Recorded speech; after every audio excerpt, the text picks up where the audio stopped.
Okay, so there's no real reason to drag this out any longer than it has to be dragged out, so I'm just gonna cut to the chase, alright?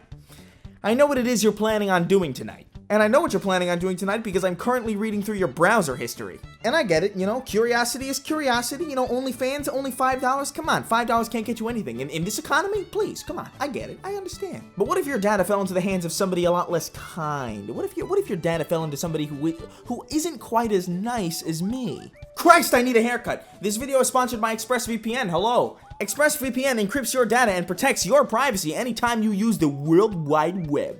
And with a masked IP address, you don't have to worry about being stalked or tracked or anything. You don't even have to worry about your privacy being invaded. Which means your subscription to your roommate's girlfriend's premium Snapchat account is completely secret. It's only your information to have.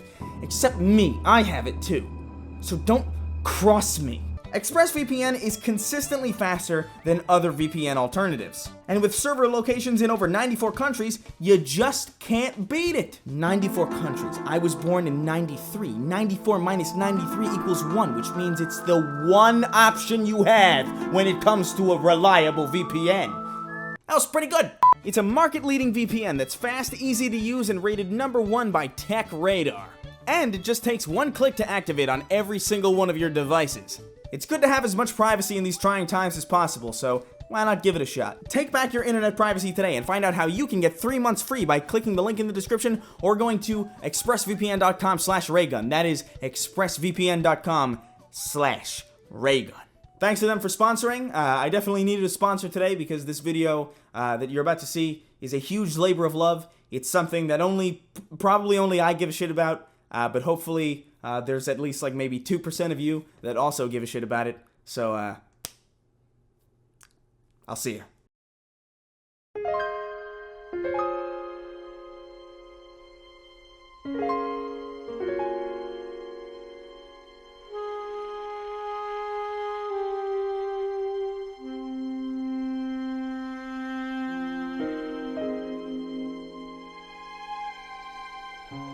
I got into an argument on Twitter recently, as I often do, about whether or not sprinting belongs in Halo games, and by extension whether or not enhanced mobility belongs in Halo as well. Sprinting is a mechanic that I'm pretty sure we're all familiar with by now. It's a mechanic that lets you go from a slow walking speed to a fast running speed. It's a mechanic that's in pretty much every first-person shooter that exists, except for the groundbreaking and highly exceptional ones. I find that to be a fascinating little coinky-dink. I'm going to spend a lot of time today ragging on sprint and ragging on enhanced mobility, but just to be clear, I don't think sprint is a universally bad mechanic.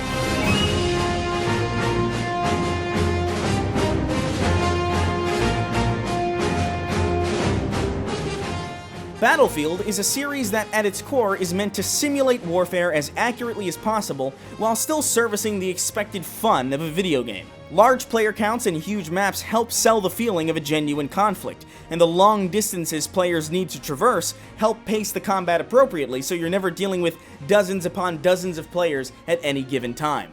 Sprinting in a simulation type game makes a great deal of sense, because Battlefield's gameplay is trying to make you feel like a soldier in a life or death conflict, and the ability to impose urgency upon your character like you would in the real world helps sell that feeling.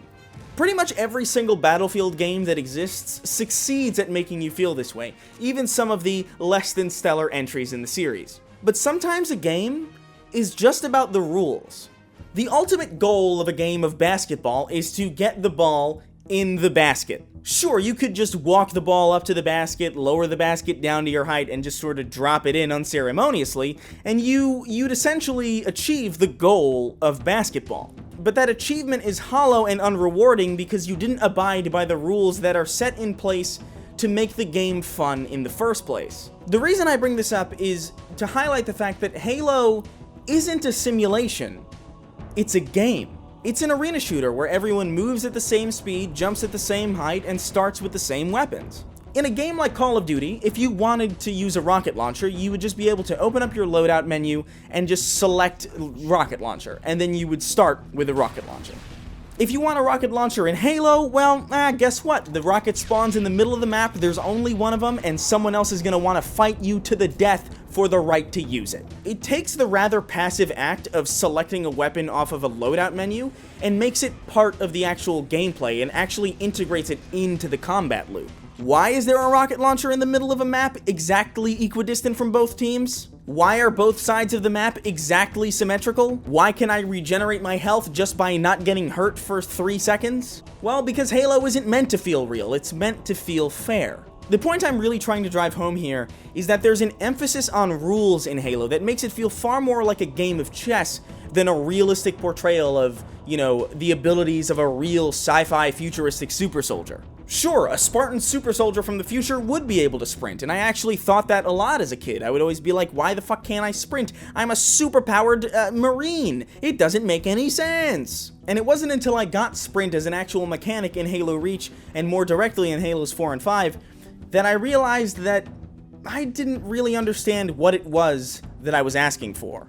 Because I wasn't playing Halo for several years because it made me feel like a super soldier. I played Doom Eternal for that, another game without sprinting, by the way. No, I played Halo because it was an impeccably designed game with a brilliant sandbox, and throwing a mechanic where players could get a random boost in speed at any given moment, as simple as a mechanic as it is, destroyed the core design of the game, from weapon design to map design to the core pillars of combat.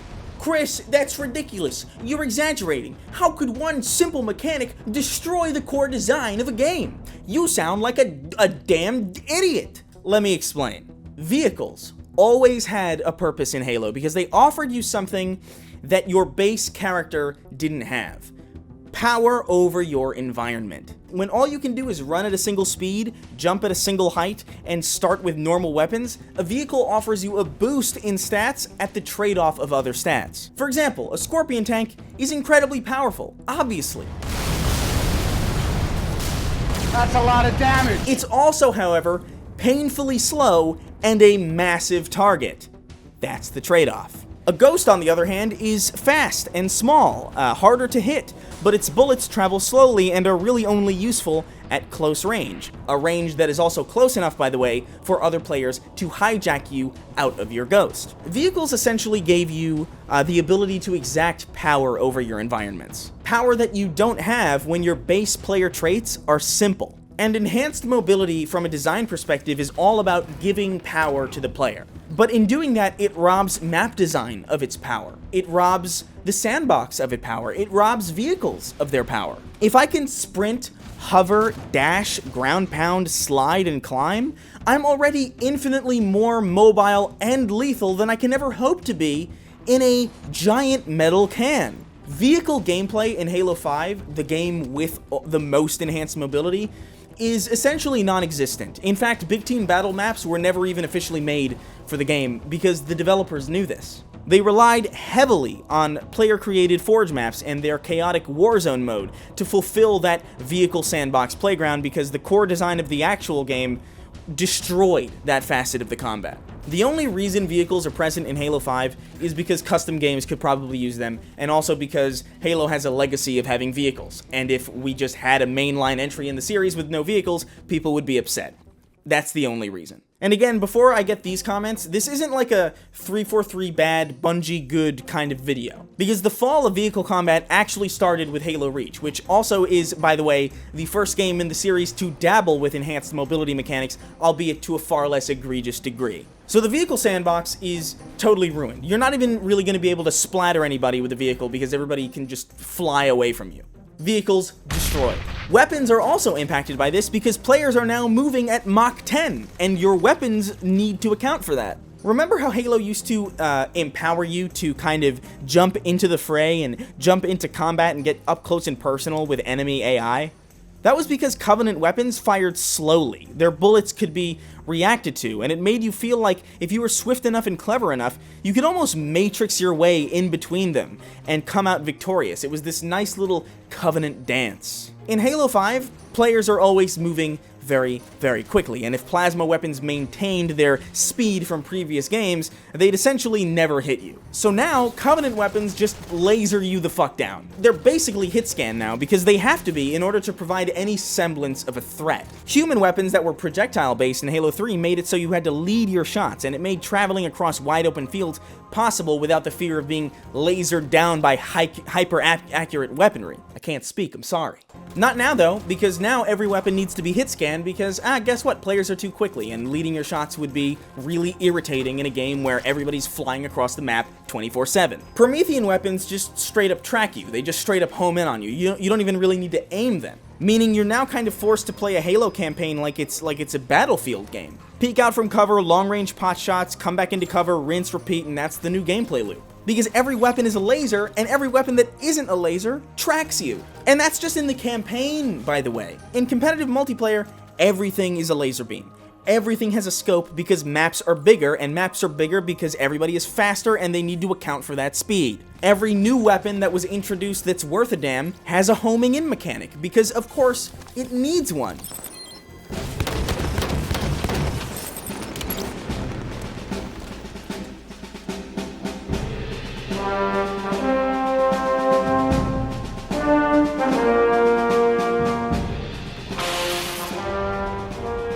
In Halo 2, Bungie allowed you to wield the Covenant Energy Sword for the first time. And one of the coolest things about the Energy Sword in Halo 2 wasn't that it was just really powerful. It also gave the player enhanced mobility. Say what? No, it didn't boost your base player traits or allow you to magically sprint whenever you picked it up or anything. That was nothing like that. What it did was it allowed you to lunge at people from a pretty far distance, essentially turning this weapon into an accidental grappling hook. The Energy Sword made for some of the most unique encounters that were possible in the game, and they were only possible through that weapon.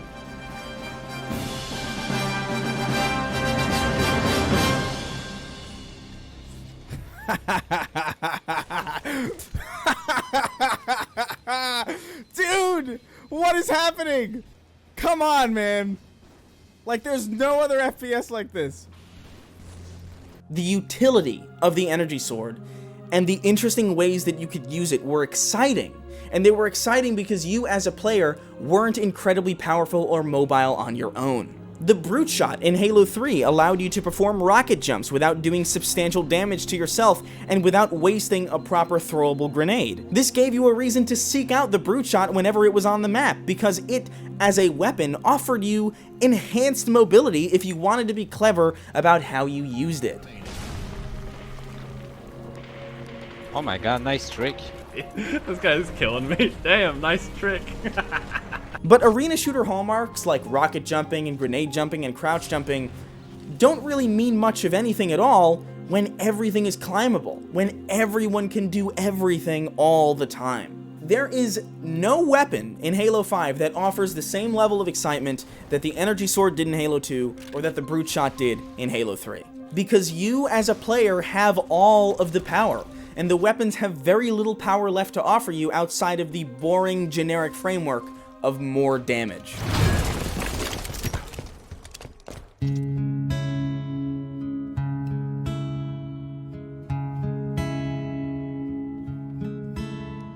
Our hero claims a warrior's heart.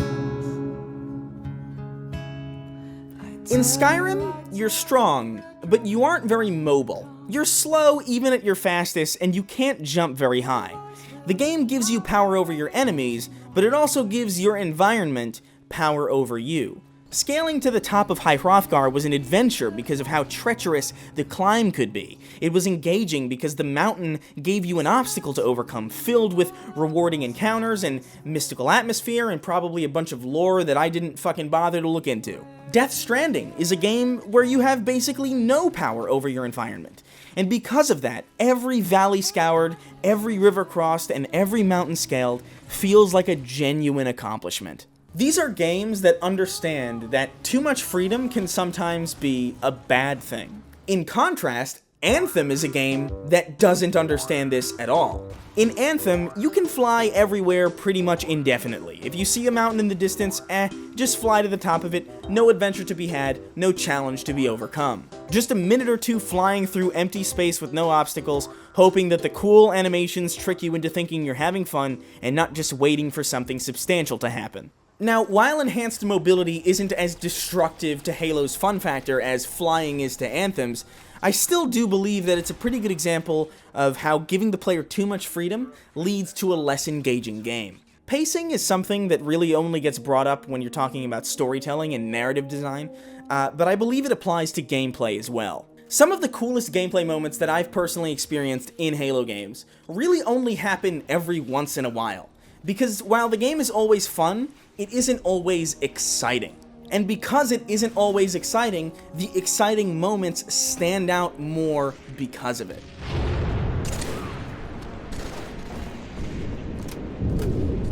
Collecting an exotic weapon from Destiny 2's Season Pass is kinda neat, I guess. You know, you've got a neat little new gun, but it doesn't nearly match the level of excitement that you had when a Year 1 Galahorn dropped in Destiny 1. Because that's what I'm gonna do. Oh my god, it happened! Oh my god! Oh my god! Oh my god! I got fucking Galahorn! I got the Galahorn! Oh my god, I got fucking Galahorn! Oh my god! Oh my god! Oh my... Moments like these are the moments that I cherish about Destiny.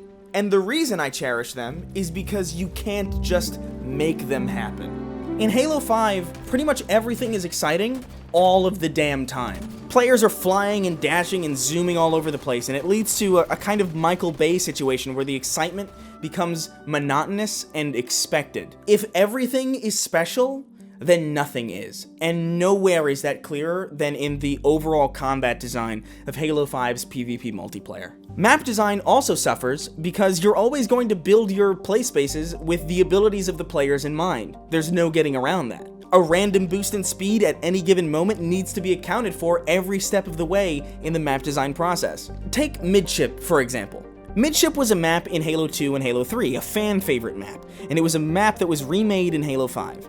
But it needed to be made way bigger to accommodate for the fact that players could now boost their speed at any given moment. Because of this, maps that previously specialized in close-range combat like Midship become long to mid-range combat maps, and the identity of the map in the first place is completely missing. It might as well have just been a completely different map. There's almost no reason to port it. Maps are stretched out and cluttered with objects to break lines of sight, because if there were open lines of sight, every player would be getting lasered constantly by all of the beefed-up hit-scan laser-accurate weapons. Enhanced mobility combined with the fact that every weapon is now essentially a laser means that all of Halo 5's maps essentially end up kind of looking the same and playing the same, because there's really only one style of play that's viable. Halo 5 is parkour laser tag. And you know what? I like parkour laser tag. Parkour laser tag is fun. But when I buy a Halo game, I'm not buying parkour laser tag. If Halo 5 was a new IP, I genuinely believe that it probably would have done incredibly well, because the gameplay is good and the combat loop is good. But in achieving that good, we lost the great. We lost grenade jumping, a versatile sandbox, satisfying vehicle combat, and we lost a lot of what made Halo stand out in the first place. Sure, flying around is fun, but I could play Titanfall for that. I could play one of the enhanced mobility Call of Duty games for that. But where do I go if I want a game with grenade jumps? Where do I go if I want an arena shooter experience?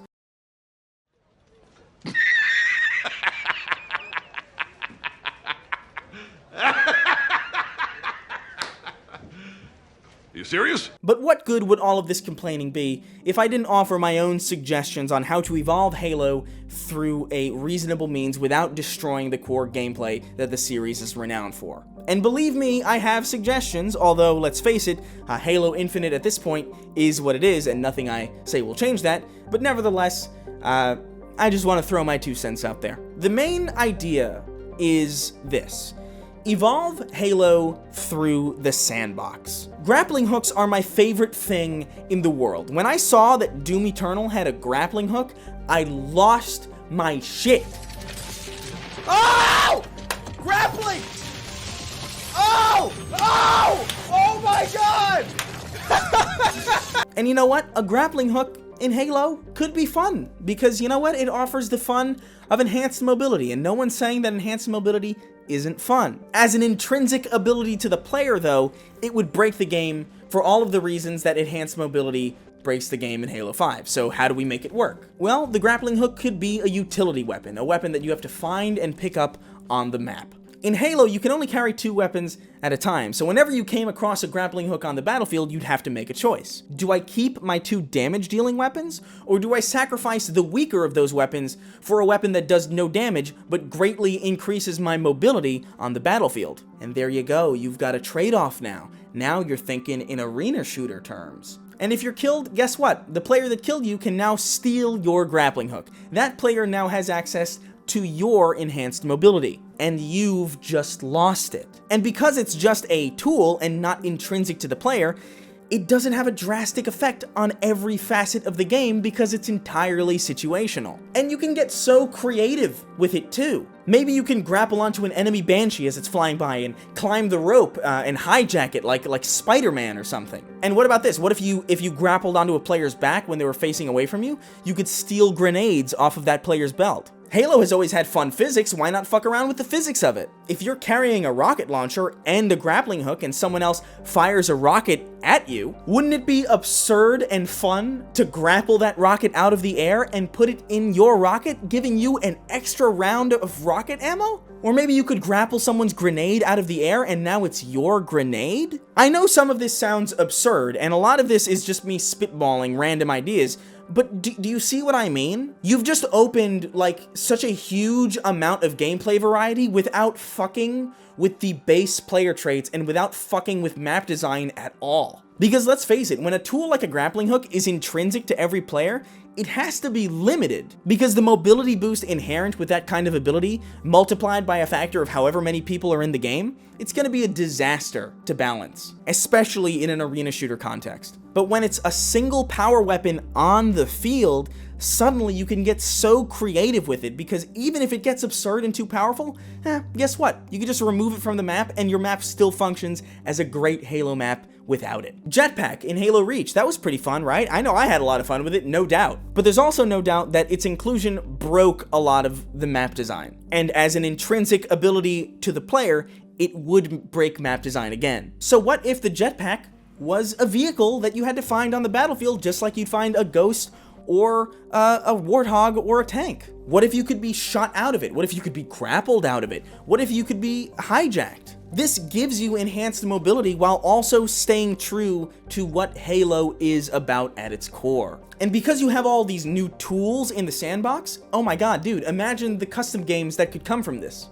Now, obviously, these are just random ideas. These are just basic kind of ideas that I have. But with even just a little bit of creativity, I truly do believe that these ideas could be fleshed out into a genuinely exciting and a genuinely new kind of Halo experience that stays true to what everybody loved about it when it was at its peak. But as of the time I am recording this, Halo Infinite's official reveal is less than a month away. And as great as the trailers look, as great as the art looks, as promising as all of these leaks have been, all I really need to know is whether or not sprint and enhanced mobility is still in the game. If it is, then it's clear to me that I am not going to be getting the Halo game that I believe we deserve. And I hope that this video helped shine a light on why I think that is. Its impact on design is simply far too strong for its inclusion to signify any adherence to the classic formula and gameplay systems that were synonymous with the peak of the series and that hooked me on this series so many years ago.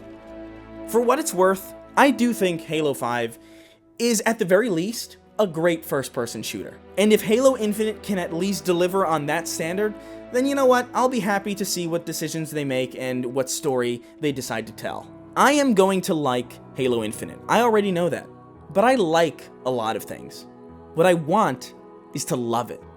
I can't really imagine the pressure on 343 Industries right now. Right now, they're tasked with creating a spiritual reboot of a beloved franchise that's also a flagship for the next generation launch of a new console, a console whose predecessor failed at its reveal and never actually recovered. This is Halo's last chance to rediscover itself. It's Xbox's last chance to prove that they can compete with Sony's growing roster of beloved exclusives. And it's 343's last real chance to learn from id and Sony Santa Monica and put something out that signifies a true return to form after years of fumbling confusion. With the world on the brink of an economic collapse, with civil unrest in the streets and a plague that shows no signs of slowing down, Halo is going to be reborn into the world in a time of unprecedented uncertainty. It's fitting, then, that the last we saw of Halo Infinite was a trailer called Discover Hope, in which a Marine stranded and isolated from his loved ones discovers that the Master Chief is still alive, and hope for a better future alive with him. Halo has meant a lot to me for the last 20 years, and I'm cautiously optimistic about its future. In a lot of ways, those of us who love this series are that nameless Marine in Discover Hope, and I feel he words it better and simpler than I really ever could. Please don't die. Please don't die.